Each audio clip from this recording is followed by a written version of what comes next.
trauma prevention. That's what,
I didn't see the town fogging machine out.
Now have 6 o'clock Apple time, so we'll call the meeting forward. Should be a resolution to adopt the agenda. Resolution number 2022-113, moved by myself, seconded by, get any signatures? Resolved that the agenda be adopted as presented. Call the question then, all those in favor? It's carried. Confirmation of minutes. Resolution number 2022-114, moved by myself, seconded by Mayor Jakes. Resolved that the minutes of the public hearing and regular council meeting of June 13th, 2022 be hereby approved. All statutory declarations have been complied with. All right, call the question again, all those in favor? It's carried. Citizens period. I see somebody walking the hall up there.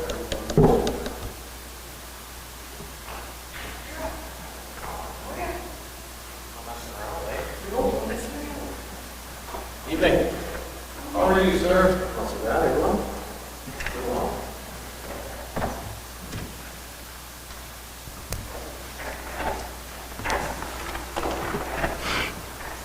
So, pretty good. Yeah, nice night out there. I can't complain too much. Just came from baseball and I gotta go back to baseball. So, work-wise, everything's going well as well. Yeah. Had our scan meeting there on Saturday. Had a little low attendance, but it was good. Yeah. So, please. I didn't prepare anything. I wasn't. No? I have no questions. Okay. It's always nice to see you. Okay. Potentially, it'll happen, I just don't know when. So I got offered, I passed my inspector board, so I'm gonna get the next commissioner rank. Thank you. I just don't know when and where that'll be. So as soon as family-wise, we can agree to a posting, we're gonna take it, so. That I'm aware of. No, it won't get processed until I'm actually, yeah, so. We did have questions though, and I don't know if Brent could answer them around the number of RCMP officers. Didn't we have that come up? And During the budget, Yeah. we were staffing levels. Okay, so there's 23 on paper, and we are one extra constable, but we are also, on paper, we're an STE, is what they call it, surplus to establishment. So we have one extra constable, however, of the constable pool, there are 3 that are on admin duties for various reasons, and we are still ODS for our sergeant. what's ODS? Yeah, it's usually off-duty sick for, Oh, okay. for like either, I'm not gonna say what it is, Yeah, but it could be. no, that's fine. Yeah. So Brent, just for our understanding, so when, it sounds like then, right now, we would have, if you're looking at full-time equivalents or whatever, we have one extra body. Yeah, on paper. Yeah, on paper. Yeah, is that, so does the town get a invoice for that one extra body? Or, So, no, the STE is surplus to establishment would be the province. Yeah, okay, you guys would never have to pay for any extra police. okay, And how it works from previously to MFNPS taking over, we now have 4 extra members on paper, but they're supplied by the rural, the government pays for that. Okay. The province, and that really benefits the town, because those 4 members, 95% of the work's in town. So as much as we wanted to put them into rural duties, Yeah. the calls keep bringing them back here. Okay. Yeah. So even though we have 4 extra on paper, do we still have vacancies? So there's only 1 extra on paper, so. Oh, the one extra constable. Yeah, so like, what it is it breaks down and there should be 23 of us here with boots on the ground. There's actually 24, but working, there's only 20. Does that make sense? Yes. Yeah, Because 3 are on, 3 are in admin, yeah, and 1 extra constable, yeah. and 1 sergeant is also on admin, or ODS. I just say, not working, to sum those 2 kind of categories up. It's about the same. There hasn't been anything drastic. At the SCAN meeting on Saturday, I handed out some statistics. I can probably maybe forward that to the generic email tomorrow so everyone can have a look. Yeah, my apologies for not attending the SCAN meeting. I had another meeting come up. But you know, one of the things that we learned when we were at the AMM meeting in Northern District is that they said that public safety and the public safety surveys, that crime rates were actually increasing in the north especially. And that they talked about really the lack of police visibility and that whole issue around mental health calls. That's really pulling away a lot of the staffing from the RCMP from doing other jobs. So I can add to that specifically for the PAW, because that, like you said, that's a northern generic summarization. In the PAW, the MHAs are a huge problem. That's where a lot of our time is. However, I would say police visit, MHA's, the Mental Health Act calls that we attend to, a lot of them turn into an arrest and then a transport to the hospital. Then you're on the hospital's time frame as to when you're released from the hospital, and that depends on the availability of the doctors and such. That's a huge resourcing time constraints like into that.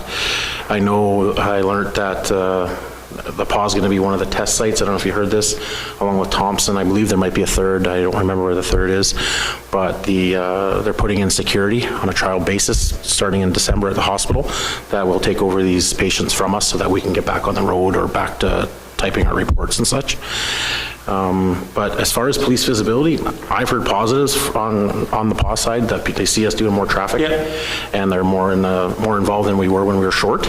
And I know on the school side, we've done a lot more presentations, especially bullying at MBCI and Scott Bateman, and then we got into Kelsey. Couldn't get to Opaskwayak before the school year is wrapping up this week, but we are going to take over working with Emma Halpin for next September on a bullying, kind of keep that momentum going because it's important. yeah, I wish I would have wrote down who brought. I didn't write down who said that, but it was from a public safety survey. Yeah. I don't know, was it all of Manitoba or was it just the north, Julie? Do you remember? I don't remember. Okay. Look at my notes. Let me see if I remember that. Right. Yeah, and I have to be honest, I'm not surprised that the CSI, which we call the Crime Severity Index, or the stats are rising. Yeah. The walking paths have been less than open for the last year or so. Have you noticed the difference in calls in You know what, I can't say we have. We don't, typically where those walking paths are exactly located, the call volume directly related to that is low to start with. So there's definitely not been an increase. I would say it's probably status quo, like it's remained the same. Yeah, Well, I could tell you it's lower, yeah, absolutely lower. like traffic-wise, There's obviously. no traffic. Yeah, there you go. Other than that, there's some in the front and Yeah. stuff, but, I mean, I can just say that I know certain individuals Yeah. that are calling the RCMP continuously, like Brent said, it's a low call anyways, but they're not calling now. Right, so yeah, then, You know what I mean? Like, yeah, it's not the priority one call. Yeah, exactly, right, you know. But actual phone calls, period. Yeah. Yeah, that would probably be accurate. Yeah. I had a conversation on Saturday that somebody had stated that they haven't called in quite some time. Oh, good. Well, that's a win for both. The transition with OCN has been good. A few hiccups, but overall, very, very, very good, yes. We try to meet once a month, talk about some little small issues and kind of mitigate those and try to learn from, how we can work better together.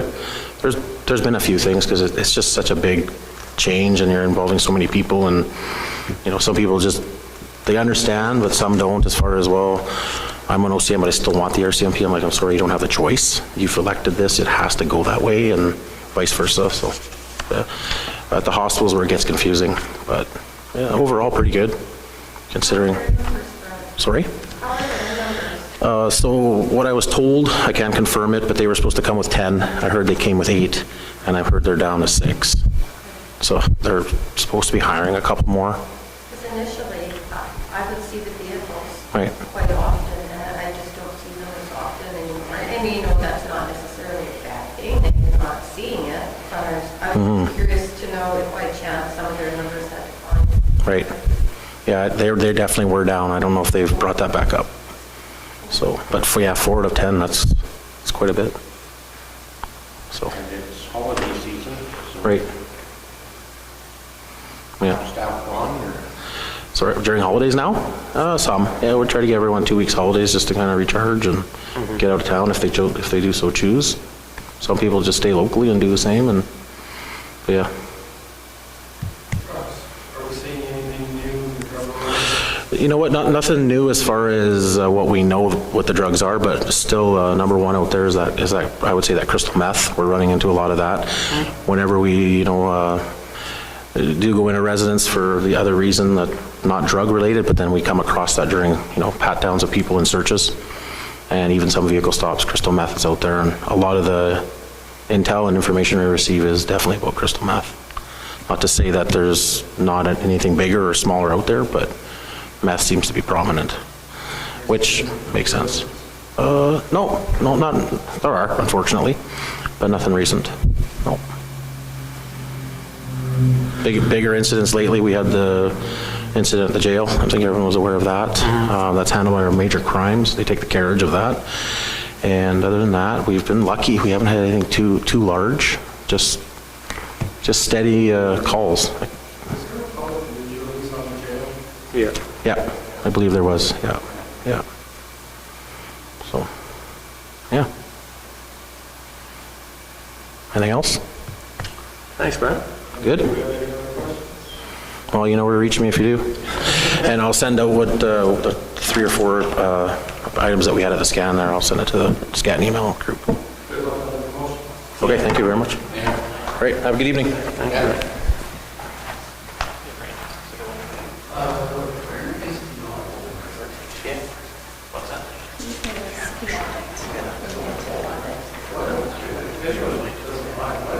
Yeah. Sure.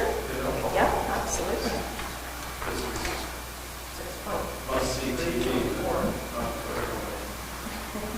You want to, we're thinking of moving, changing the agenda around, you can come up then? Sure, if that works. Yeah. Yeah.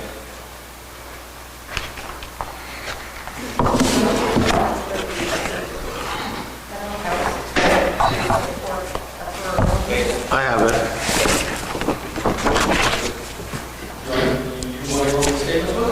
Yeah, that'd be wonderful. Right on. So I think everybody here knows me, but just in case, I'm Dion Bird. I'm a partner with Baker Tilly.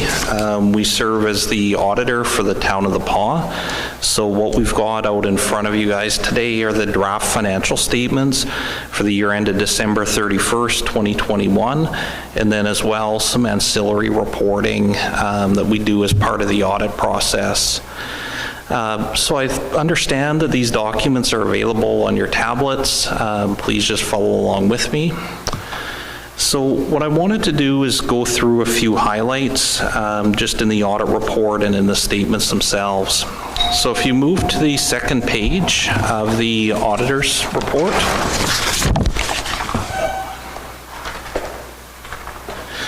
So what we have for audit opinion is an unqualified opinion on the financial statements for the town of The Paw. So this means that we've formed an opinion that the financials are fairly presented in accordance with Canadian public sector accounting standards. We believe we've got sufficient and appropriate audit evidence for our opinion.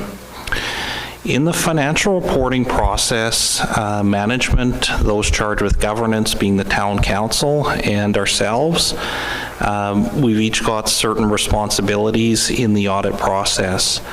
The responsibility for record keeping lies with management. Town council has got governance and oversight responsibility over management, and our job as auditors is to form an opinion based on the financial information we receive from the town. So if you can move to the statement of financial position, it's numbered as page 5 within the audit package. So what we see here for 2021 versus 2020 is that there's been a strengthening in the town's financial position over the last 12 months. As of December 31st, the town had $11.3 million of cash and temporary investments, up from $7.8 million in 2020. Accounts receivable were $2.1 million, down a bit from $2.2. Real estate properties held for sale, $293,000, up from $263,000. Inventories held for sale were $98,162, up from $76,890. On the liabilities front, accounts payable and accrued liabilities were up $2.9 million from $2.3. Severance and sick leave payable was up $41,000 from $40,000. Unearned revenue was up a lot, $3.5 million from $2.36. Landfill closure and post-closure liabilities were up $349,000 from $319,000. Long-term debt continues to decline as the town makes its debenture payments. That's fallen to $2.3 million from $2.7 million. I understand there was some new borrowing that was done in relation to the lagoon project. That all occurred after our December 31st cut. And then other liabilities are a trust fund held for the handy van of $92,750, where they were $108,000. So here, net financial assets, which in my mind is probably the best measure of the town's financial position on an overall basis, has increased to $4.65 million from $2.5 in 2020. So that's strengthening. I mean, I would attribute it to a few things. The town has made some significant allocations into reserves, again, in 2021. And then some of the larger capital projects, which I know are around and coming, just hadn't quite come on stream. I would expect that we would see a reversal of that trend in 2022, just based on the lagoon project going on. Non-financial assets, tangible capital assets are at $26.8 million, where they were $28.1. Inventories are $370,000, where they were $351,000. And prepaid expenses are at $98,190, up from $66,835. Accumulated surplus is sitting at $32 million, up from $31,066,000. If we move over to the next page, the consolidated statement of operations, we can see the dollars the town brought in during 2021 in comparison to 2020, and then how those dollars were utilized. Property taxes, here the take-in has risen, 6.5 million from 6.2. Grants in lieu were up slightly, $1,059,000 from $1,011,000. User fees are at $2,077,000, coming off of $1.5 million.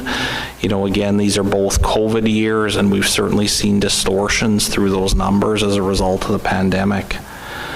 Those numbers trending back pre-COVID? Yeah, I think they're trending in the right track. Like, I haven't seen a full view of year-to-date 2022, but, you know, I would expect a fair pop back.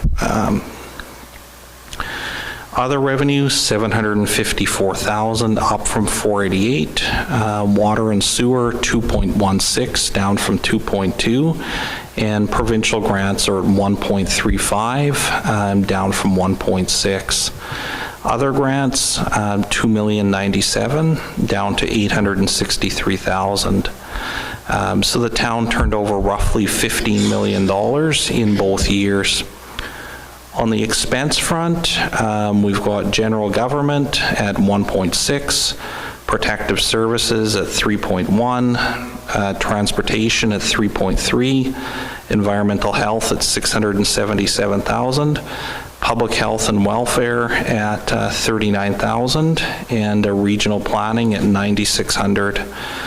Resource conservation and industrial development, 182,000. Rec and cultural at 2.5 million, and water and sewer at 2.643, coming down to 14,062,000. So here we're showing an annual surplus of 936,000, coming off of 1.25 million in 2020. These numbers, again, are skewed by capital grants, and this is the correct presentation under Canadian public sector accounting standards, but this isn't probably the best number to look at here. If we move to the statement of changes in net assets, here we can see the surplus that's come in from the previous page of 935,000. And we adjust for acquisition of tangible capital assets, amortization, and so forth. What we can see here in both years is a strengthening in the town's financial position. We've come from 1.5 million in 2020 with a $964,000 increase to a $2.1 million improvement in 2021. Coming to 4.65 million. Here again, stronger financial position, but you know, I do expect this trend probably reverses to some degree, just once these new capital projects come on stream. Yeah. On the capital side, so the lagoon project is 70. Mm-hmm.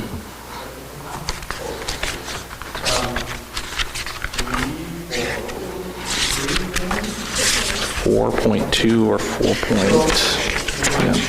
Talk about strengthening financial position. Mm-hmm. So does the town's financial position increase all million dollars? So what'll happen, the numbers I've got on that lagoon project, I've got 17.4 is the total, and of that 10.4 to come from Manitoba and Canada.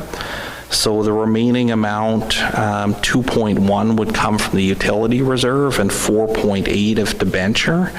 So what we would see is a $7 million pull on the net debt this year, just based on those transactions alone. The value of that lagoon is 17. Yeah. The value gets put back in there. Yeah, it goes on the bottom of the balance sheet. So where we see on the consolidated statement of financial position that the town has like $26.8 million of stuff, like this building, pipes and roads and all that. That'll go up, yeah, by 17. And of that, you know, 10 would be paid for by others.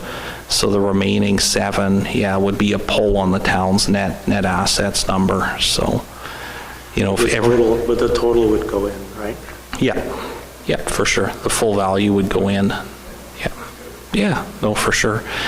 And I mean there, the important thing is you've got aged infrastructure, you're replacing it, and you've been able to bring in outside money to at least shoulder, you know, some portion of it, right? Limiting the amount borne by ratepayers. So at the end of 21, did we have $11 million in the bank? Yeah. So how did we get so much investment? That's not very much money to generate $8,500. So I would say like the investment income you're getting, it's pretty low because the investments are very cautious. Like most of that money is sitting in the general bank on deposit, and it's interest bearing, but at a very small amount. $11 million to the interest rate, if you just left it in a savings account, probably would be able to get that cost.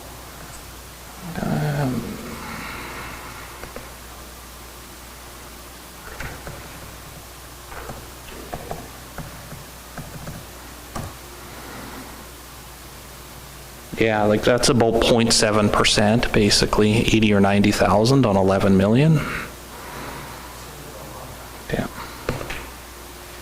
It's not working with the USAID, nothing like that, it's just sitting there. The majority is in the town's bank account, which does pay interest, but it's, yeah, not in GICs. So again, that would be something, you know, if management wanted to look at under the direction of council, an alternative approach. Like I think in this context, like being cautious probably and avoiding investment risk is probably important, but, you know, knowing what inflation is running, I mean, to receive a small amount of interest on those funds, ultimately, the usable value is shrinking with time and inflation. We would get $67,000 in local interest. I've got January's bank statement here. I'll just see what it ran.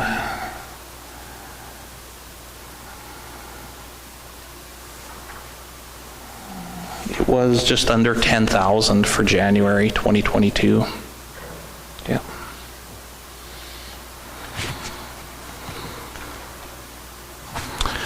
So to follow within the financial statements, we get into a statement of cash flows.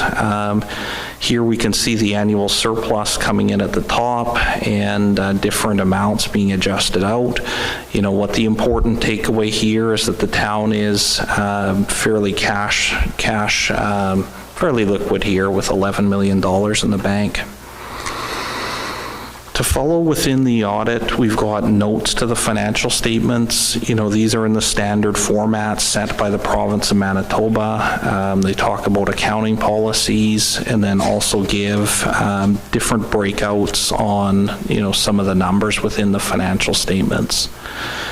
How much detail would you like me to go through on notes and supporting schedules? Not much here. Again, the numbers look a fair bit better than they have been in a few years.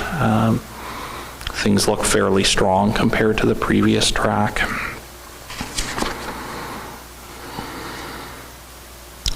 A couple other highlights, maybe just to point out in the notes. Note 7, unearned revenue. There's a couple of things there that are notable. The first is the gas tax fund. That's increased to 2.2 million from 1.6 in 2020. So there were no gas tax funds deployed in 2021. Other deferred revenue includes some Manitoba Hydro funds on the bipole, as well as there was some Manitoba housing money that came in that hadn't been used by the end of 2021. Note 8 on the landfill, as we understand, this is kind of an evolving thing, and there'll likely be some new engineering estimates around the landfill done in the next year or two. Note 9 talks about long-term debt and the town's debentures. Those continue to chip down, so those are moving in the right direction.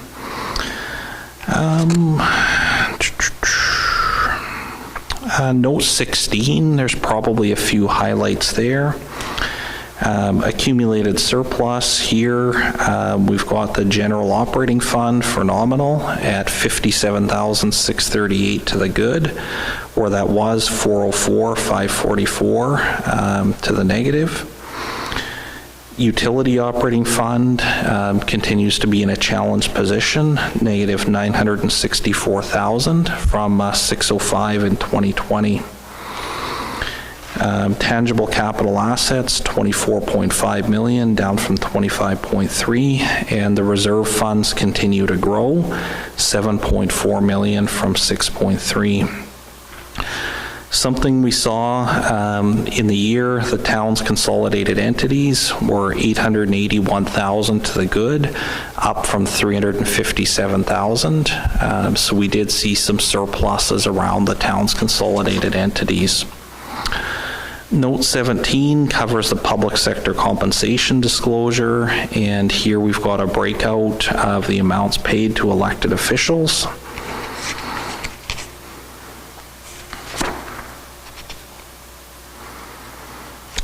And yeah, for other highlights, note 24 on the sewage lagoon, we talk about that.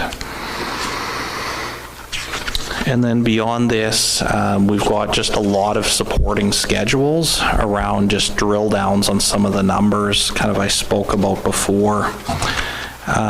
Maybe one highlight would be on the very last page, Schedule 14. And a number I know the town's finance department watches quite a bit is just the municipal surplus under the Municipal Act. And this year we're reporting $189,000 positive in the general fund, and the utility fund at a loss of $359,000. I would expect, just based on some of the utility numbers, again, there will be continued rate pressures, probably with the Public Utilities Board, and making sure that the water and sewer utility is financially sustainable.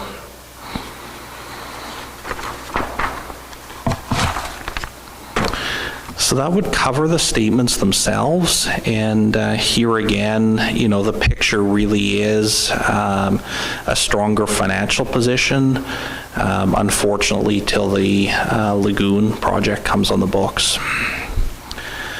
Outside of that, in the audit correspondence, we've got a few other reports. We've got a public sector compensation disclosure report that's audited.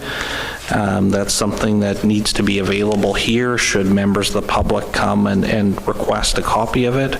So we've got disclosures of staff salaries above $75,000, as well as elected official disclosures.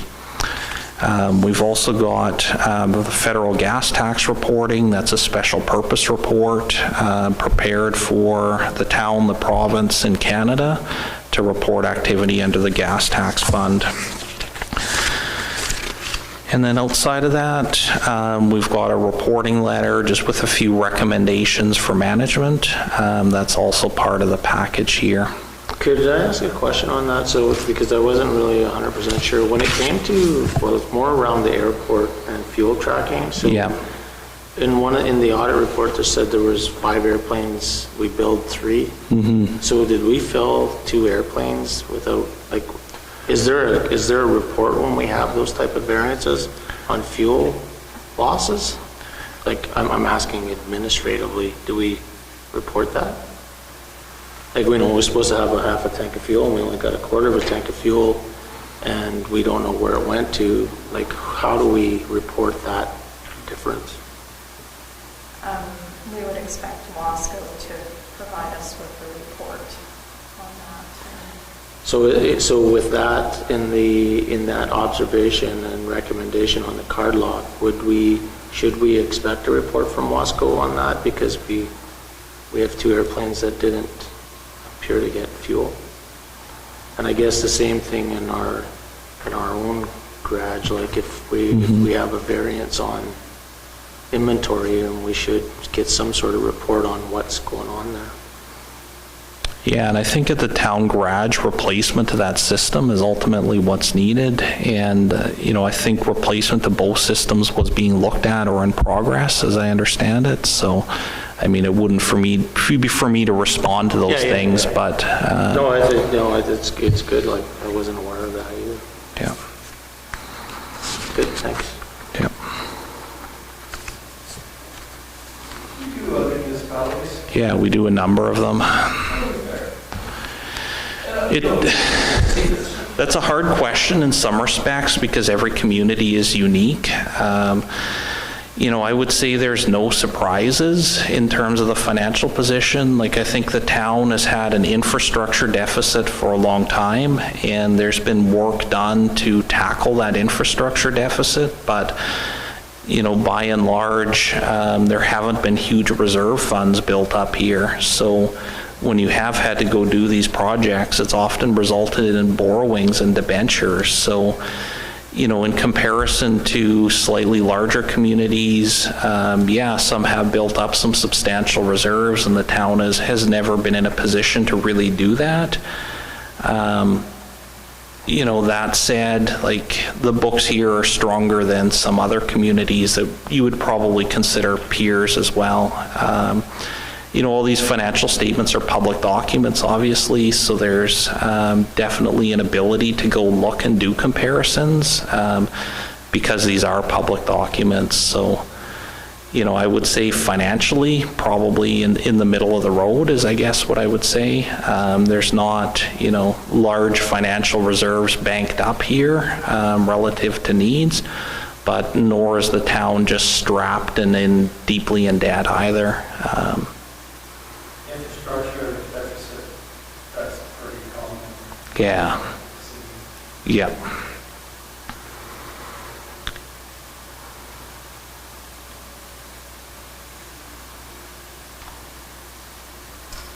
Any other questions for me? No. Well, it's really nice to get this before our turn then. Yeah, absolutely. Yeah. Yeah, the numbers look solid for sure until the new capital projects come on. Yeah. Yeah. Cool, and then Yeah. I guess that's it for John. We can jump back to the Well, we go do this resolution now? resolution now. Yeah. Okay, so resolution number 2022-120, moved by myself, second by Councillor Ward, that we resolve that council accept the 2021 consolidated financial statements and federal gas tax annual expenditure report for the town of the Pas prepared by Baker Tilly HMA LLP. Oh, we got sticky on that. All right, we'll call the question. All those in favor? Thank you. Yeah. No, as a local firm, we appreciate the business with the town, and, you know, thank you for the opportunity to do this work and be involved. We appreciate it. I do have signing documents. Some are for management. The statement of financial position, we've got Deputy Mayor Lane as well on there. I'm wondering if I can just leave those and if I can get them brought back once everything's signed. Thanks.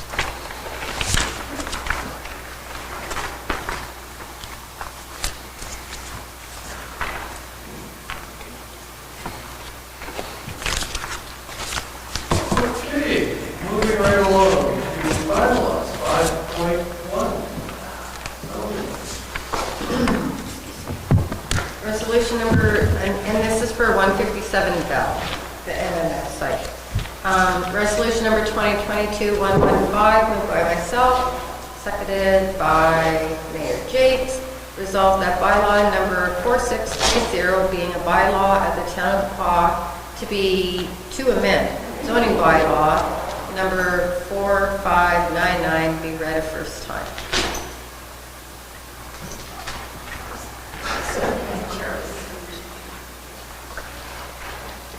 All right, we'll call the question then. All those in favor? So does this require a public hearing? The public hearing will be next council meeting, July 13th. Oh, they said July 13th. Oh, did it? July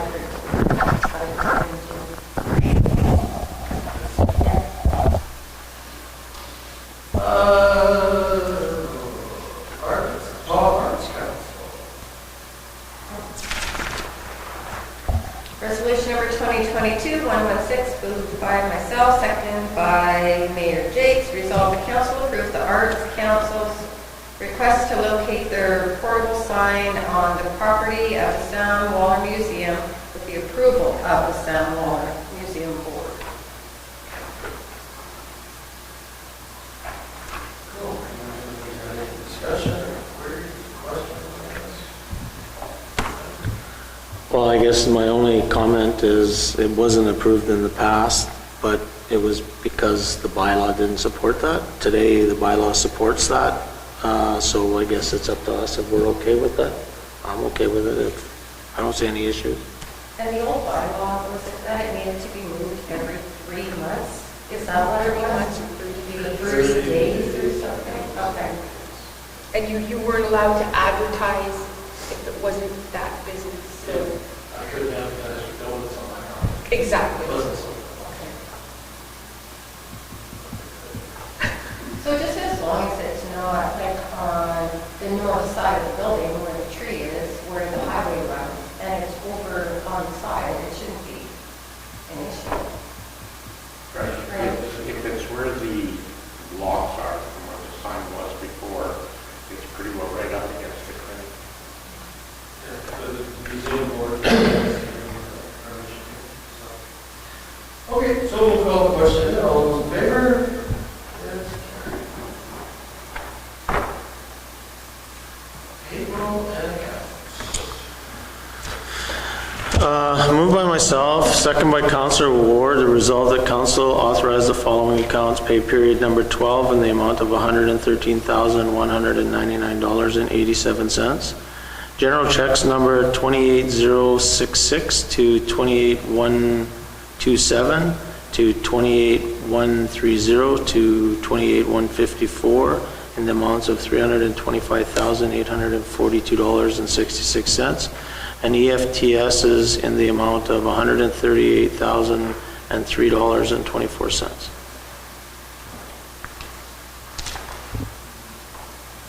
Anyone have any questions on the checks? DB Perks and Associates, $7,005. I believe is cool. Something to do with Yeah, I think so. I think I seen that in the, Yeah, I looked at that one because it's a different one. Yeah. that's it. DB Perks and Associates. Replacement splash and shoot PT insurance with net. yeah, that's the,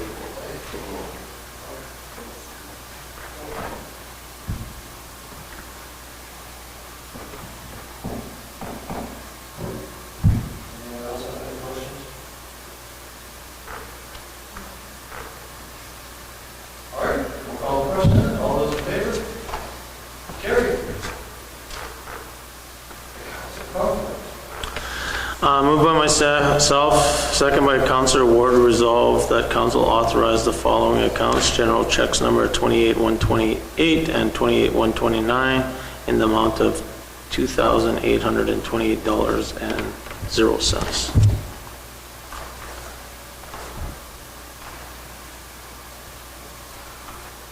All right, so we'll call the question then. All those in favor? Abstain? Carried.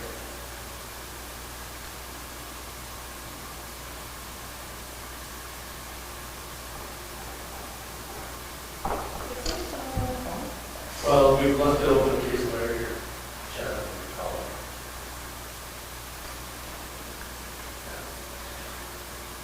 633, the financial statements. That's me again. Moved by myself, second by Councillor Ward, to resolve that council accept the financial statements for the period ending May 31, 2022, and has prepared by and submitted by L. Armstrong, Controller. And just a comment on that, her summaries are very good and clear, so we'll appreciate that, that information. Clears a lot of things up. Again, timely information. Yep. That's great. So we'll call the question. All those in favor? It is carried.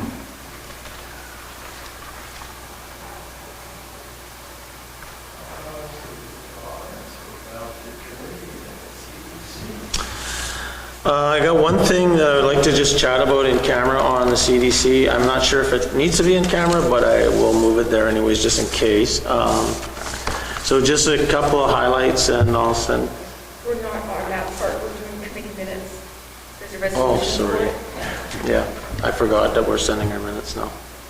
Resolution number 2022-121, moved by myself, second by Councilor Murphy. Resolved that council received the following committee minutes. Destination Marketing Committee for June the 3rd, 2022. The Sam Waller Museum Board for June 14th, 2022.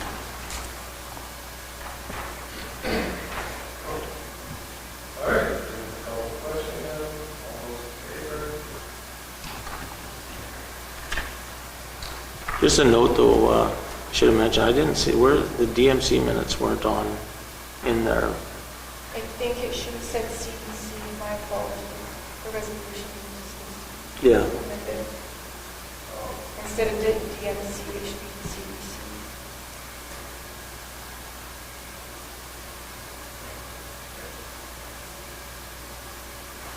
Yeah. 636, all right, what else? Resolution number 2022-122, moved by myself, second by Councilor Murphy. Resolved that council authorize the mayor and the chief administration officer to sign contribution agreement with the RM of Kelsey and the CDC with regards to land purchases.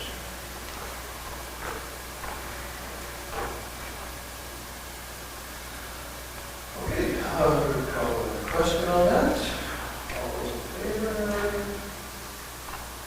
It's carried.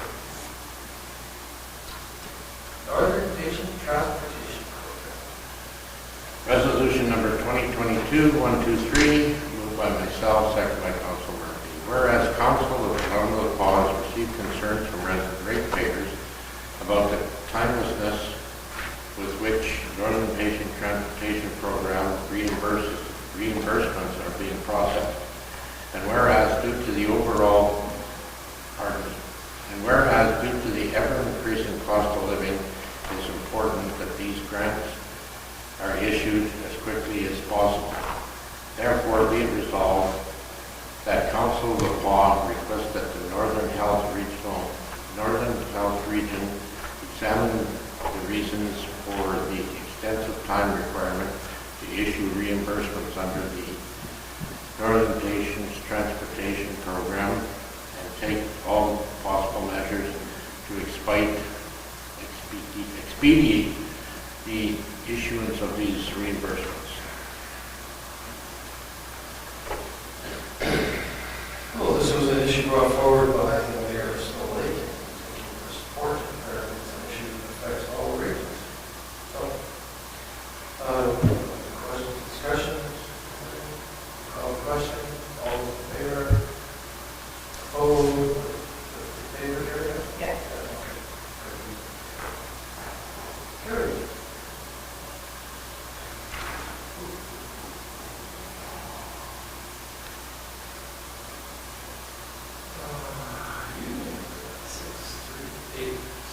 Resolution number 2022-124, moved by myself, second by Councilor.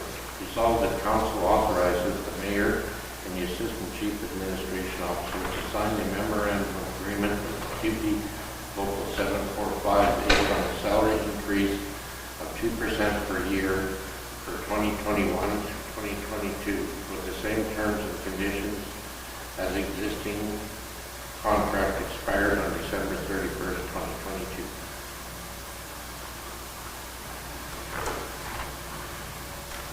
All right, any discussions?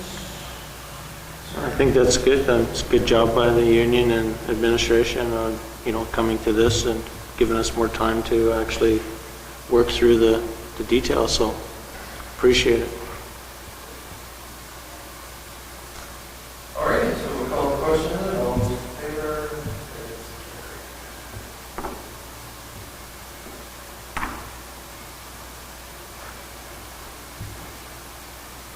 carried. Okay, board.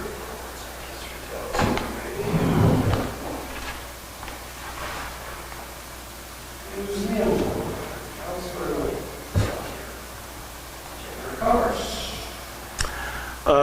there's been no meeting as of late. I know there's some discussions continue to go on with the Highway 283, and that's about it.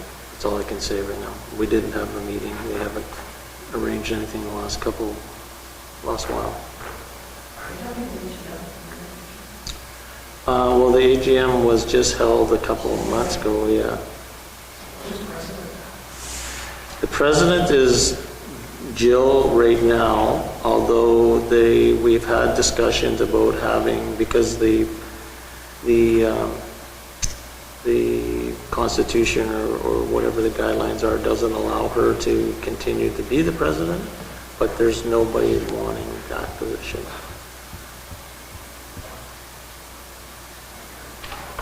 So if you know somebody that's interested, please forward their names. So she's kind of filling in, but she's sort of like, she's the president, but really we were planning on making a motion to move her to vice president because that position's also open and she can act as the president. If you would have had a vice president, then they could have been the acting president. There's no vice president either though. I can talk to you a little bit more about that on camera as well. What was that? I just... There's a few positions there's few key positions within the chamber that are vacant, and there doesn't seem to be a lineup of volunteers to do that type of work.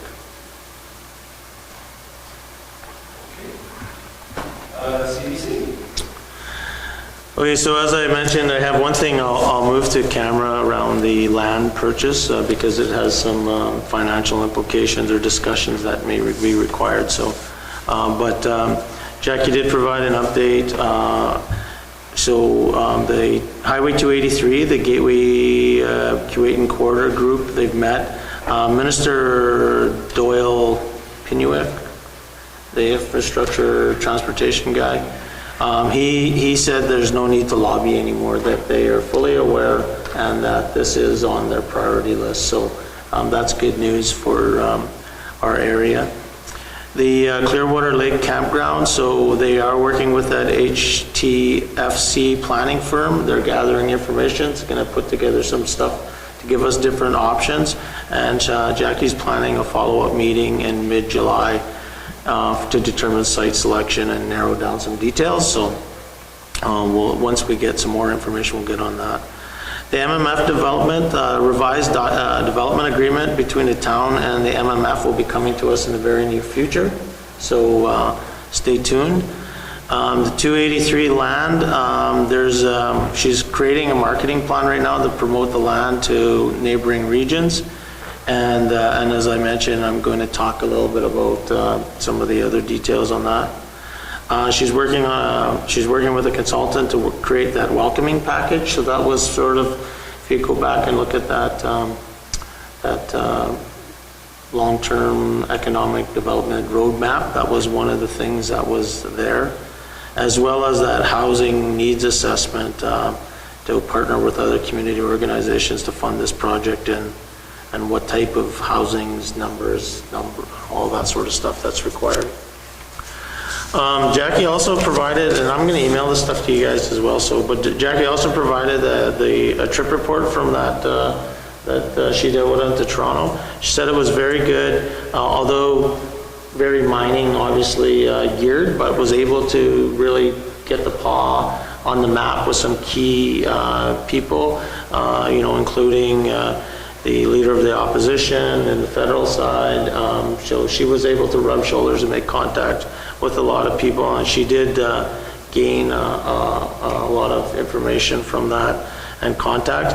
And it was also good that she was with a whole pile of other people from Northern Manitoba, so a lot of EDOs and stuff, so it's a good networking thing. So so I'll send you guys this. I have an electronic version, but I'll give this to Jen. And that's all I had on that stuff. Investigation marketing, Cedar Lake. Grants are still moving. Excuse me. And our AGM will be next month. And otherwise, nothing have it at our home grounds. We went to the Wellness Center last week. We have, I think, 4 more applications that are almost completed. And the grant program is going really, really well, so keep submitting. Something. No quorum last meeting, hopefully to have it this Thursday. We meet on Thursday. We were to meet last Thursday, but there was an event that conflicted with it, so we're going to meet this Thursday instead. Scan. I didn't attend. Yeah, I was out of town. I went a week early. The meetings for just funding, KSD. Mayor, maybe I could give you a quick highlights of the meeting that we attended in the AMM meeting. So I guess it was interesting, I would say. Hey, Julie, was actually nice to meet a lot of the other communities that were there. Everybody was happy to see us. We did get a couple of, we got to spend a lot of time with our Minister Clark. So we had lunch with her. We, every chance we got on our, on the soapbox and shared all of the challenges that we've had within our community. There was a couple other presentations on financials and that canoe procurement group, but one thing that was interesting, and I don't know if they sent us the electronic copy, was the immigration presentation and about how it generates income for the communities and how it's they're trying to streamline that. So it was interesting information. I think it's something that could be valuable for us in our area. And then, and then I guess the other thing was the resolutions. I think everybody got a copy of that. All the resolutions that were presented were actually approved and forwarded on to the main meeting down in Winnipeg. So that was good. And then kind of carries on to the next part of on our agenda. We actually had some long-term service awards that I accepted on your guys' behalf. And I actually spent a bit of time, I prepared a speech and the whole thing up there for you. So I'll only present this to Mayor Jakes today as 10 years long-term service award. Congratulations, well done. Speech, please.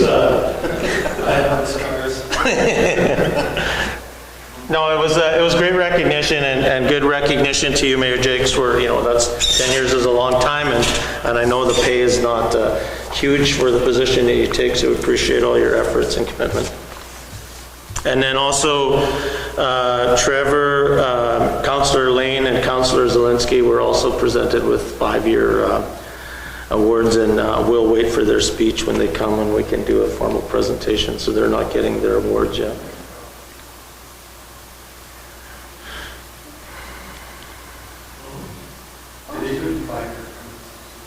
Oh, every 5 years. Okay. Because I'm like, how did they get 5 years? It's been or 8, 10. Once you get to 10 years. Gotcha. Yeah, huge pension. Yeah. So everybody Facebook Mayor tonight, and you can tell you all about it.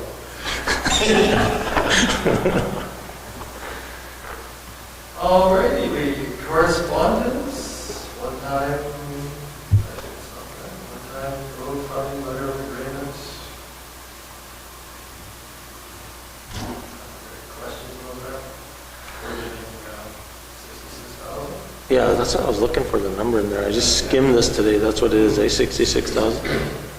But there's some stipulations to that, right? Yeah. Well, we should be able to utilize it easy. So that's a win. Yep. Yeah. Yeah. And it might scratch a little bit. Yep. Julie, you've got some management update stuff there. It's fairly lengthy. I don't know if you want to just touch on the highlights or. Yeah, I'll just give you some highlights here. The fire department report is quite long. Not a lot been going on there. It's nice to see the summaries. Yeah. A few grass fires, a couple water rescues, They've been doing a lot of hall tours for the children. Young kids are coming, and the guys are doing a great job showing them around and showing them the fire trucks. And Jen and I even got to help out one day because they had a call. They had to leave, so we got to participate in one of the tours.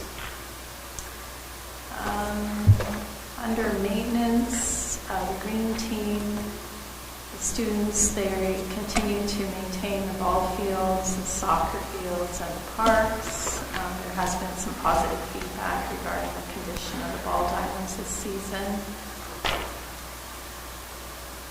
The condenser project is kicked off this week. Berg Refrigeration was on site to begin the work. Interlock Mechanical also came to the site for the condenser project and to look at the dehumidifier at the pool. So they're working on a fix there. Hopefully that'll be something that we can do pretty soon. It gets really hot and humid in there when the door is closed. Sam says here that we had a lot of good questions for the lighting tender, and in order to properly answer the questions, we extended the closing date by a week, so that closing date has been extended, or it was extended. The tender has now closed for the baseball and pathway lighting project. And there was a significant leak in the roof at the Bell Avenue lift station. We are currently soliciting quotes for that roof repair. And one more Green Team summer student will be joining us after Canada Day long weekend. That student will be dedicated to downtown cleanup to make sure that things are getting maintained and garbage is being picked up in the downtown area. And we're hoping to maybe have one more student also join that person. For Public Works and the water treatment plant, the chief plant operator is settling in and allowing our new engineering clerk to transition over to the Civic Center on a more permanent basis. And the lagoon project is approximately at 85% completion. Sam had a question for council. He wanted to know if council wants to have an opening ceremony at the lagoon. So if you're interested, we could set that up. So you can just let me know. Yes. Yes? Okay. And it should be open. Okay. Okay, for sure. We had asked Sam to provide us with some information on the GPS units, so there's some information there for you. If you have any questions about that, just let me know. He also provided a report on the back lane of Cudmore and Dufferin. We had a couple of residents come in and talk to us about that.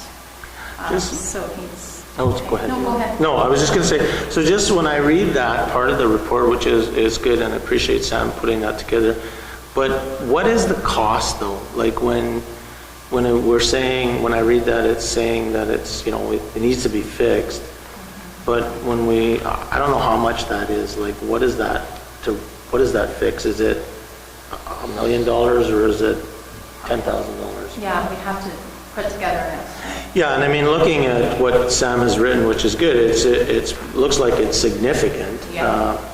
But, I think that if we're damaging people's homes, if we are, or if there's something that we can do, Yeah. it'd be nice to have that hit list of stuff that if there's some money does come free, but where do you go? Because like tackling Bagshaw, that's not a $50,000 fix sort of thing, right? Right.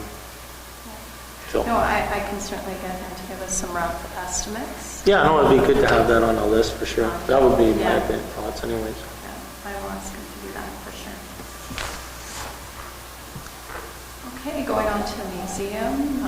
Again, there's been lots of students going to have tours of the museum. Now that we're ending or nearing the end of the school year this week. They also had a work experience student at the museum. And they're still working on installing their new collections management database. And under recreation, baseball and soccer will be winding up next week, probably this week. And we had a great turnout this year. The curling club has given their blessing for the summer camp to be held in the eating lounge on the curling rink side. We had met with some of the members of the curling club, me and Jomar and Kelsey, and we had a really good discussion and we learned a lot, and they're helping us out because we're in a bind this year. The baseball and soccer, why would we not? That's a good question. Well, I used to operate minor ball back in the day, and the numbers really drop off. This is really a gap. This is really an actual gap between when hockey ends and the arena closes, and then to end the school. And then right after school ends, it's the registration number like really drops off. And then so I think that what they have there now, though, is something I know it was done before as well, is they have a separate group now starting up. We're having, to carry it on with those that are interested, but it'd be way smaller. Yeah. I guess a lot of people go away on summer holidays and Yeah, that's the big they thing. don't want to commit to it. Well, I'm just thinking this year with gas, so. Yeah, Oh, yeah. no, that's a good point. It's so hard to get, Would be something we could do to keep it busy. it's Yeah, also hard to get coaches. yeah. No, that's what I mean. The whole thing, it's not just the kids, it's like the whole thing sort of Right. tail spins off. But no, that's a good point that Mayor Jakes brings up is, maybe there is something else that we could do this year.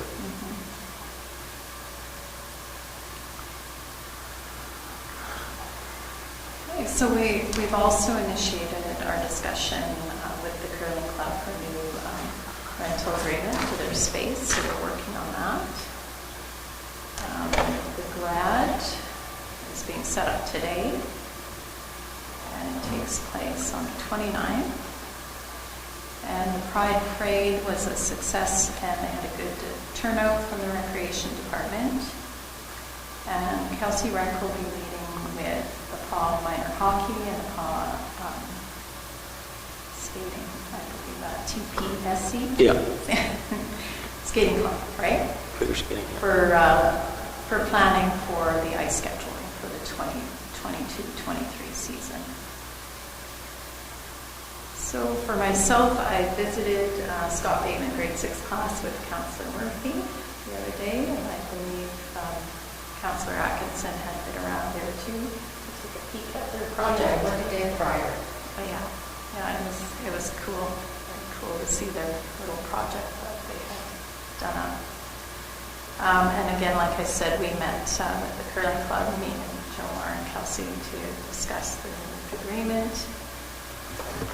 And I met the building inspector. He will be providing a monthly report starting after the end of this month, so we'll be bringing that to council for the next meeting. So, does that require a resolution?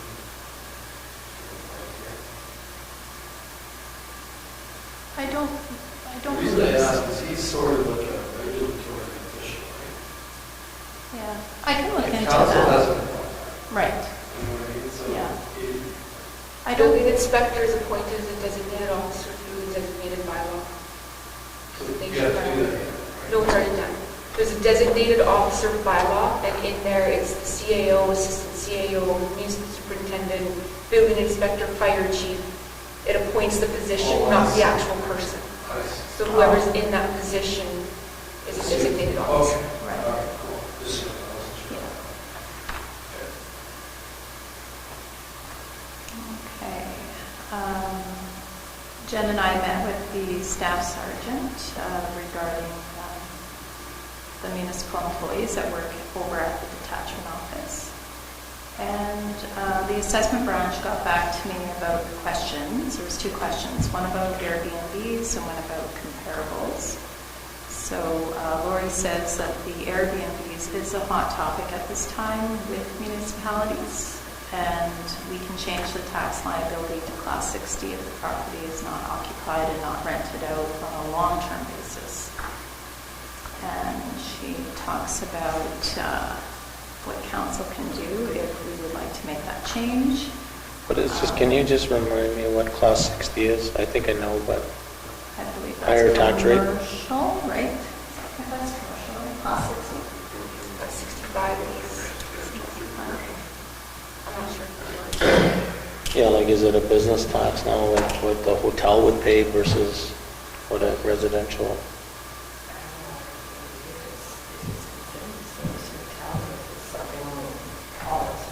Well, we have 2 tax rates, right? Business and residential. I'm assuming that means that it would go to a business tax. Yeah. But also what the classes mean is there's a different percentage that is applied to the assessment.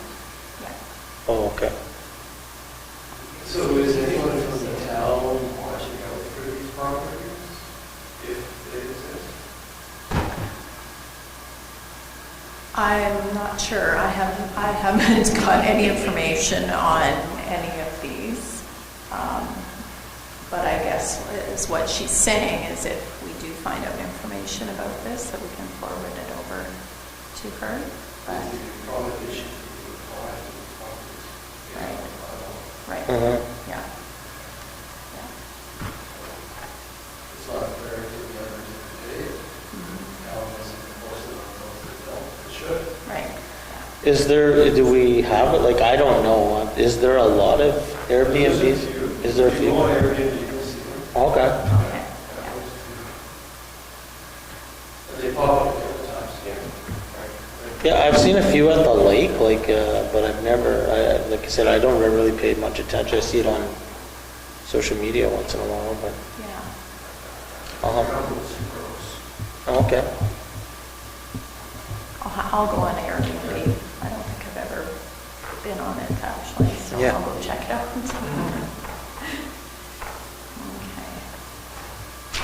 So then the other question was about how does our municipality compare with others when it comes to the assessment changes or lack of change. And she has said that the tax impact reports for all municipalities will be on the finance website late summer or early fall. And she'll provide us with a link for that. And I was over at the pool talking with Candace about a few matters the other day. And Wasco from the airport provided me with a short report. They're having some trouble with the lighting on the runways, so they had an electrician out yesterday and hoping to get a plan together to fix that. They have a tabletop emergency exercise coming up on July the 8th. And the runway friction equipment will be sent away for its annual calibration to prepare for the winter season, which is good. And they're looking at doing some crack sealing at the airport, which is, they're behind in that. I believe it was because of COVID. Couldn't get anybody to come out, but they're working on getting a plan together for that. Working on the airport, it's been a problem for years and years and years. And the old electrician used to look after it. It has something to do with being left all the time or something. It's always been a problem for her. Is there something under that Transport Canada agreement that somehow that we could see about getting a hold of that? Yeah, and we're looking at Laura's dealing with that about trying to get funds for any of those repairs that need to be done. Because that stuff Yeah. is pretty well archaic. Yeah. We just have so much trouble. I thought it was the cabling, when we had that tour up there, I thought that's what they said, the cabling was a mess. Yeah, yeah. Yeah, so it's going to be pricey. Yeah. Just the investigation to figure out what's going on is going to be pricey. Yeah. And I will talk to Wasco about the fuel information that was provided on the audit. I'll forward that to them and get a report on it. All right, thank you. All the citizens have left us, so carry on to committee of the whole. We have a conditional use application. Do I have me to read it out? Yep. Okay. Public hearing on July 13th, 2022 regarding a conditional use application for a drive-through vendor to be located at 410 Fisher Avenue. Drive-through facilities are a conditional use within the commercial central zone where 410 Fisher is located. The owner of 410 Fisher would like to build a drive-through vendor on its empty lot next to the new avenue. This is received as information. The public hearing will be held on July 13th. Like drive-through beer vendor? Yeah. Huh? So does Blackbird have to be involved in this? I don't believe Not so. a conditional. No. And we have the authority to give them to cut the sidewalk and provide, really, on the highway and that close to it. But didn't Michael's, what he wanted to do, Roberts have to go through a highway traffic study and everything? That was us, we requested that. We requested it. And should we not do the same with this? Council wants to. That's why it's going to public hearing. That's where you made your We made request. that? If you wanted to do that. Oh, I was gonna say, I don't remember making that request. Okay, so That right would now, be- what you're saying is some information? So when at the public hearing, when the resolution comes forward, that would be a condition that council would put on it. To approve it, council would like a traffic study done. Would it be like paved? Like, wouldn't we see some design? Like, not that I'm a designer, but like, are we gonna drive through a gravel parking Well, lot? see, he hasn't done all that yet, because if you're not going to approve the conditional use, Yeah. he's not spending Yeah, money yeah. on. No, that makes sense. So so where he's planning to do it, right, there's a restaurant there that uses it for parking. So, and there's a hotel with a combination of all stuff. Does any of that come into play with this application? Because obviously that parking is probably going to disappear. And isn't that a one-way back lane? He's gonna go through The his wrong parking way. lot. He's going Oh. through He's his... got a bit of room at the back of the building. Oh, okay. The skip sign. I don't think it's enough. So who addresses those concerns? We would have, it would all be part of the conditional use. He would have to ensure that there's still enough parking for the hotel that is allocated within the bylaw. He would still have to make sure there's enough parking for the vendor. Like, that would all come into play when it comes to the council meeting at the public hearing. The public hearing is where the questions are asked and the Yeah. information is gathered after. To provide you with that information ahead of time defeats the point of the public hearing. Technically, you don't even need to know about this part. We do this as a courtesy, which we've always done, bring it to you before the public hearing. It could have just come to the public hearing on July 13th. And then when council has questions or issues, that's addressed at the public hearing, Okay. where they ask staff to look into it. Well, let's hear what he has to say, I guess. Okay.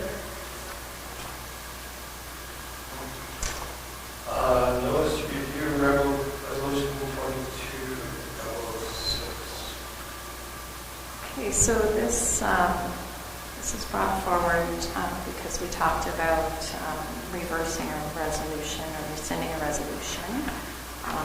The one where the building inspector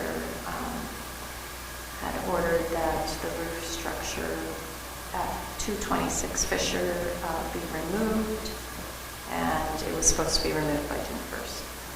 So, let's see here. At the January 10th, 2022 council meeting, council passed the resolution that I just spoke about. However, since the town has hired a new building inspector who is working with Mr. Kavelka on this issue,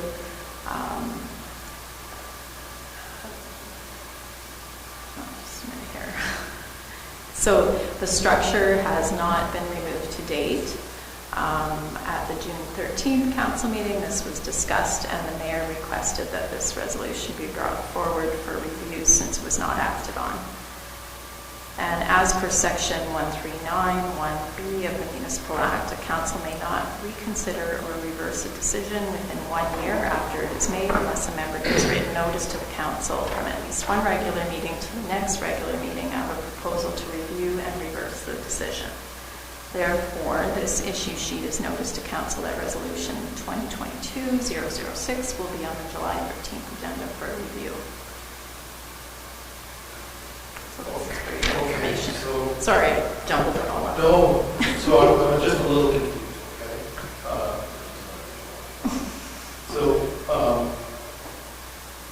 Council passed a resolution that was to be reviewed first. Yeah. So a staff member didn't act on it. That's put council now in a very unenviable position to have to redo it.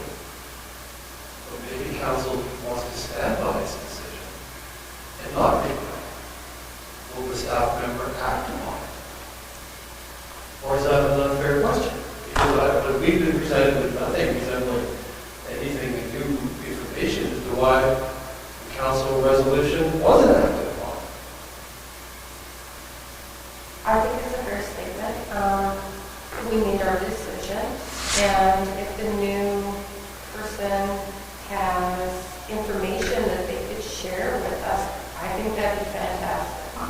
Because without having any information as to what is going on now, how do I change my mind, right? Wouldn't that be at the July 13th meeting? Well, only if we want to. Oh, yeah. Right, which we really haven't said we want to. So for it to be put on the agenda is premature because we're good with the decision. And I can certainly get the building inspector to provide a written report on what's been done up to date. And we can provide that with the information about the old resolution. Should we not have a letter from the complaining shark saying that he is in agreement? I can ask for that. Like, too. the thing was ultimately taken away because of whatever. Yeah. So then now we hired a building inspector, and the building inspector has gone and had a talk with them, and whenever they come to some sort of terms, we don't know. That's people's mind.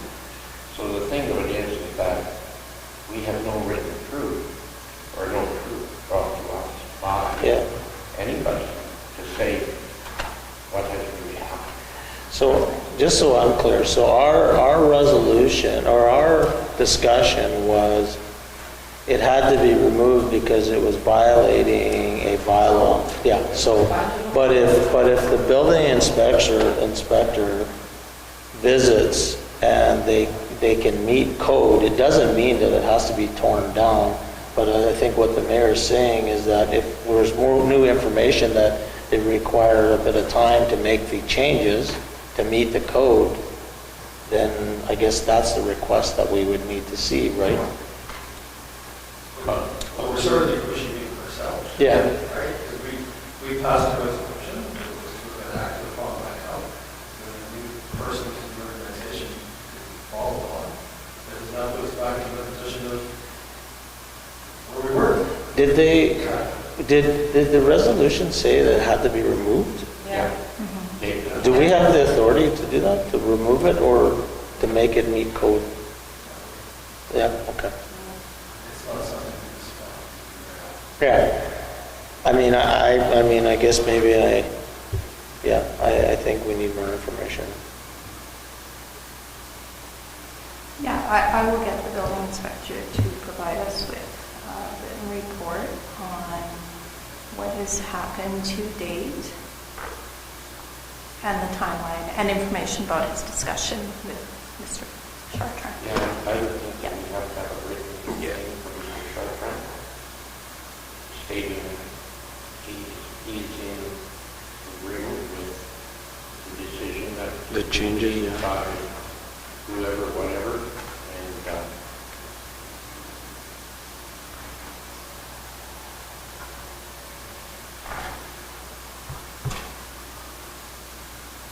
Okay, so it's going to be on the agenda for the 13th then, I guess? Or Yeah. Is that what we're saying? Yeah. In what terms? Like with information from? Yeah, from the building inspector. Sure. Or from Mr. Whitmore? Like, I Yeah. don't know. Yeah, I'll get him, like, he's given a little bit of information here, but I don't know what's done to date. I need to get a more recent report from him. He has, what I can tell you is that what was discussed is that the roof specs have to match the engineered blueprints. The roof slope is supposed to be adjusted to 4 feet away from the neighboring building to a maximum height sitting at bottom of neighboring kitchen window sill. This will allow egress from all windows along the side of the neighboring building.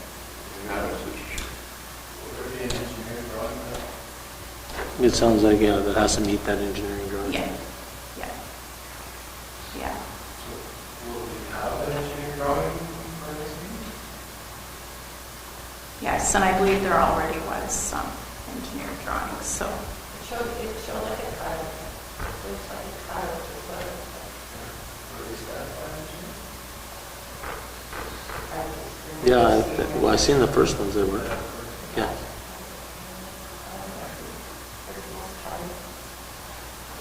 Okey dokey. So we will bring more information to the next meeting. Sure. Downtown communication.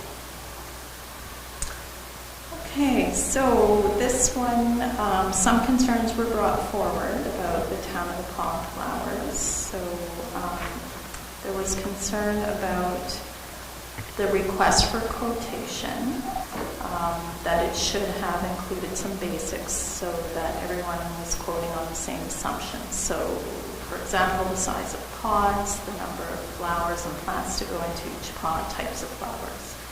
And there was also concern about the timeliness, that perhaps they should be ordered in the fall to be ready for spring planting. So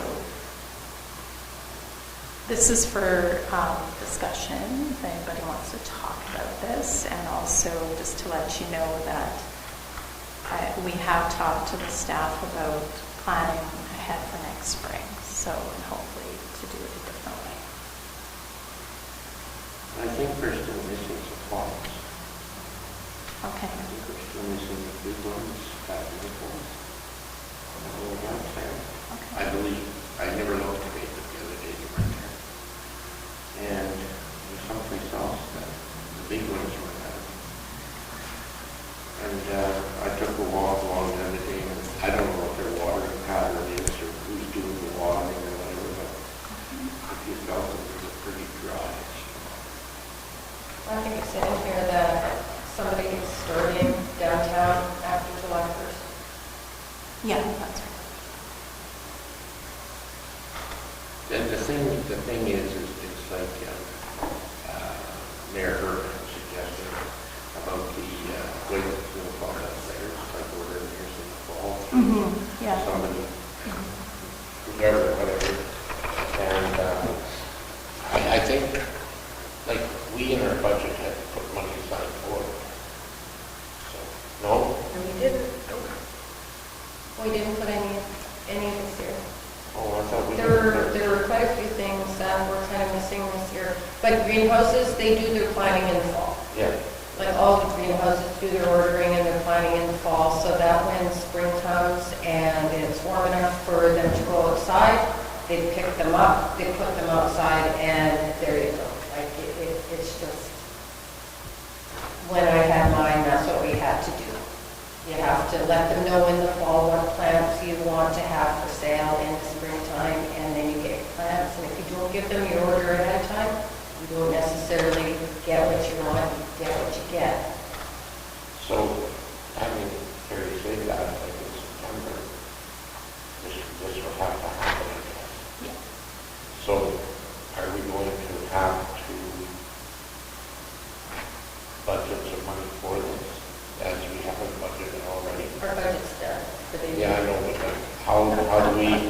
do you budget for 2023 when you don't approve your budget for 2023 until June of 2023?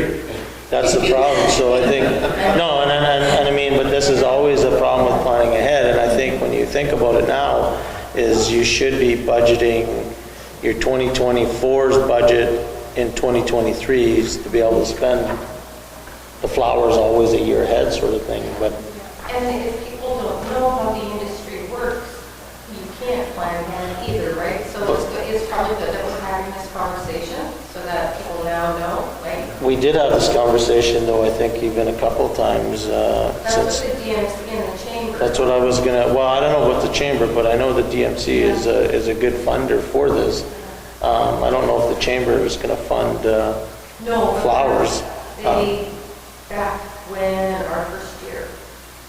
Yeah, they took care of it. It was a joint project. Clearly, I have a problem. Yeah, Clearly, I have a problem. But even saying that, I still have community pride, right? So the process was poorly handled. And this is my letter that I sent. And it isn't about us whether we get the flowers, we get the flowers, we get the flowers, right? But if we're not proud of this community, who's going to? And our downtown is really sad, right? Again, with all due respect, we could have done much better with the process of getting the flowers, with the process of planting the flowers. Plus, in addition to, we can almost forget about our own flowers and just let the weeds grow. Because the weeds they're abundant, and they're everywhere, right? And we look like we're running a town that nobody really cares about. So if we don't care, why should anybody else? Right? And that's the problem right now. Thanks to Alan Gibb and the Rotary Club, the community planter, it was wonderful. Anybody heard of Mother? It was wonderful. There's some community pride with two local groups, with a group of retired nurses and others who did all the work. It didn't cost the town anything, and the town benefited from it because it looks really nice. To blow my own horn, we did the trapper sign that the town abandoned 10 years ago. That's my sign now, and we're the ones who are taking care of it, right? So there's a real shortage of community pride from this organization. And despite our best efforts over the last 4 years, I don't think we've made a dent in the attitude of some of the employees. That's my opinion, right? And that's got nothing to do with conflict of interest or anything. That's my opinion as the mayor of the town. All of this being said, those two planters that were at my place before, if I may, if they could be taken and filled, then I would pay to have those two planters filled into the column. As far as the going It's still forward, apart. as far as going forward, what really should happen is the town of Natasha make a commitment and say 5,000 or 55,000, whatever it is, they should make a statement saying, and if it comes from the DMC, where it probably should come from, that we're prepared to work with any group in the community to help unify the downtown, and we're prepared to give you 5 or 55, whatever it is, right? Bring the groups together and see what they can do, because they're much better at it than the town is. And you may get the chamber involved, and you may get the Rotary Club There's involved. something else, The businesses involved. It could even be like you adopt a planter, like you get one of those pretty planters and it gets put in front of your business and you fill it yourself as well, There's a number of different things. Yeah, And I the don't cedar know. ones, I know. There's been so many things. I remember way back to like 13, 14 years ago with Chamber when there was like the cedar ones, and I know, it's a struggle every single year. And I really want to, if there's anybody still watching or paying attention, I really want to issue a thank you to Linda Fulmar. 2 Saturdays ago, she and I were both out with our son, actually Sunday morning, and we were picking up planters at the top and lower, and we were replanting. She was out on a morning walk, so she did beat me to a couple of them. So congrats, thank you very much. Linda, for your efforts.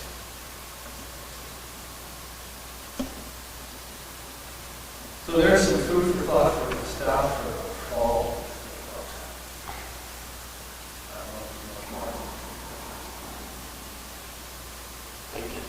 years that we were on council, and that was one of the things that we wanted to do was town beautification, and the staff stepped up and they painted the curbs, and like the town really took a pretty good shine that first year.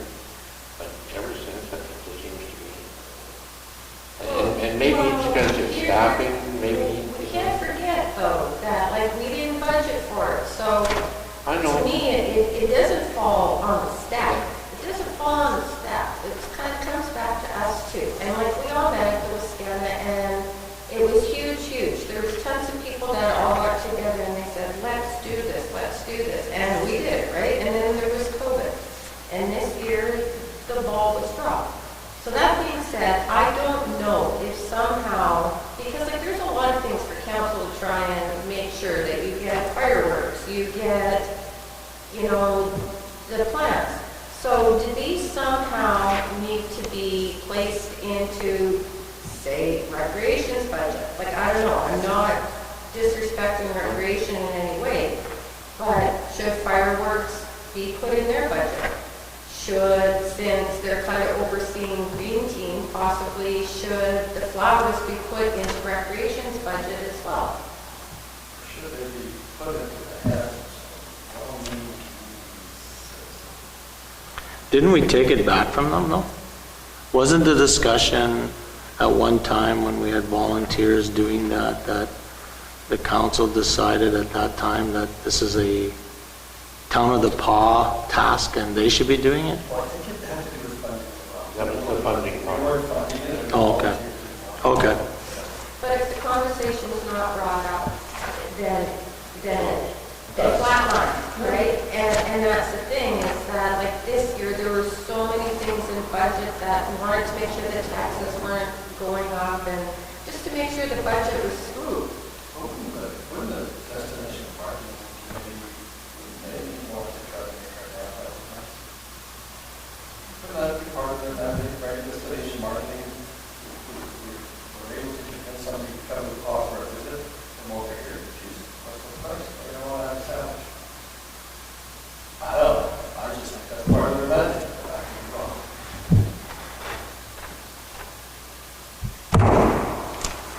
Okay. Oh, here we go, carry right along. Kind of a plus sign. Anything else we can take care of?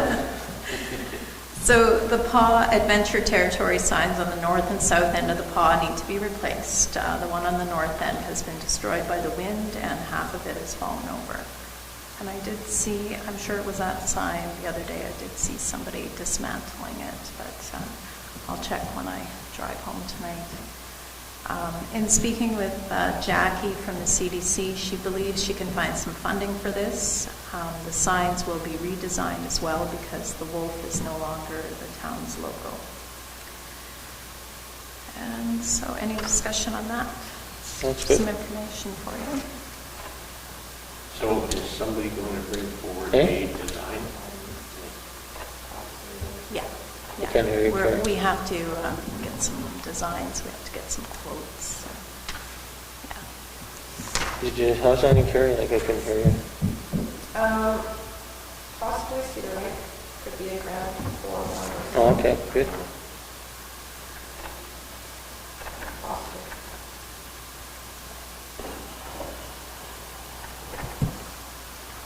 Just a little flow. Is that in the council? Well, it's, A lease, a long-term lease? 3 years, eh? it's not in the budget. Yeah, that's why. Lease it now. Do we own that? That's a good question. It doesn't work, so we don't get one. Well, I think it's kind of something.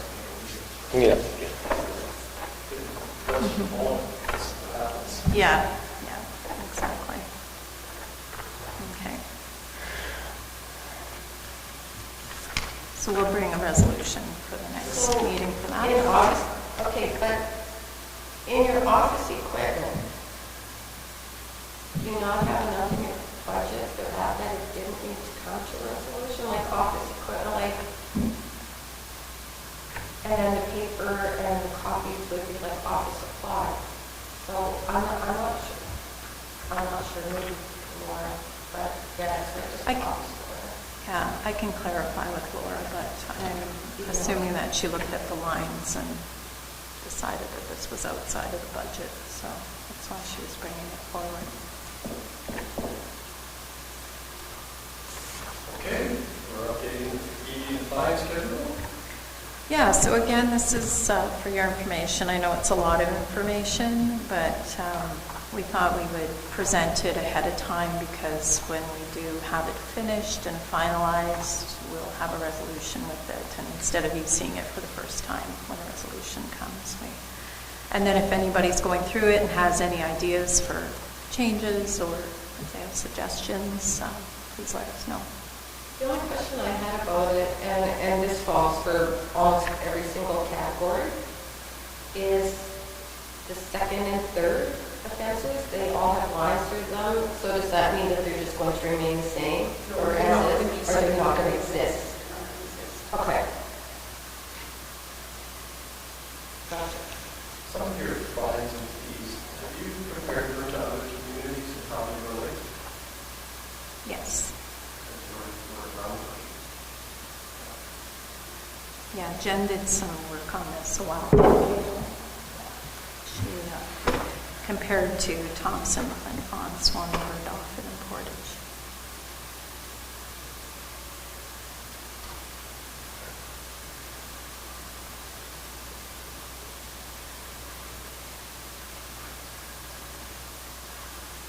That's awesome.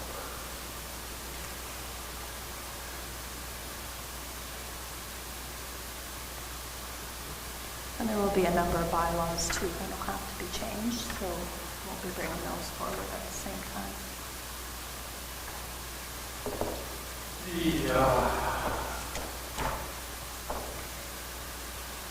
So, as it relates to the animal control, we don't know. I mean, we're more complaint driven. Is that how it generally works? For animal control? Yeah, I believe so, because we have one employee that deals with that, plus some parking, plus he helps out, I believe, in the Public Works Department when needed. So we don't have a dedicated control officer. He is the animal control officer, but it's the first position he has called the lead officer. Right, okay. There's like some, keeping animals are really bad. How much are we collecting fines in that cost? I would have to look that up. Harboring more than $2 for cats. Curious how much we collect in fines. Harboring a pit bull or a pit bull dog. It's just that to me, You're not allowed to have pit bulls? No. Oh, really? Or pit bull type? What's a pit bull type of dog? It's a great big section of the animal control bylaw that has to be, Oh, okay. it's just, we have all these experience pages, and I just wandering around that stuff. It's just anybody, Yeah. anybody enforcing any of these. Well, I guess if it comes up, and, we do need to find someone, then we do have it in the bylaw and listed on our fees and fines schedule.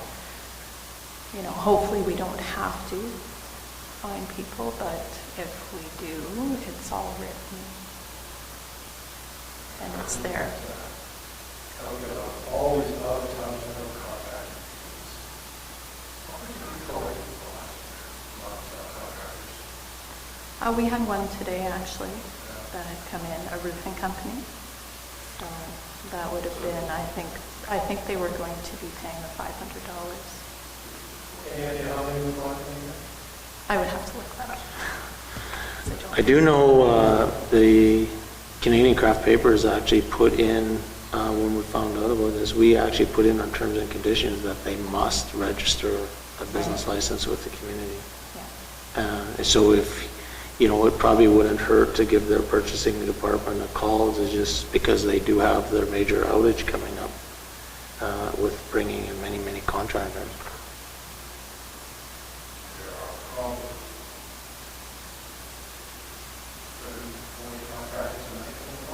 Yeah, well, I was going to ask, when you brought that up, Mayor, like Berg Mechanical or whatever, or those guys that are doing the work at the arena, or did they buy a business license? I don't know, but that's a kind of... I would assume that would be part of the tendering process, that they would need to. I'll have to confirm that.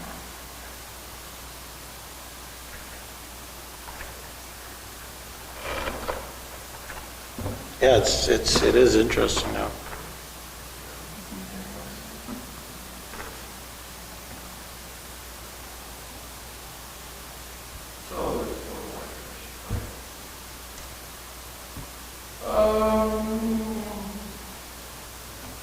We have a few things for in camera. I guess that's where we are. Can I just use the washroom real quick? Yeah, go ahead. Go on, Thomas. Resolved that we can move ourselves into the in-camera portion of the committee of the whole with Mayor Jakes and the chair to discuss the matters requiring our attention. Perfect. Thanks, Gary. Good stuff. Thanks.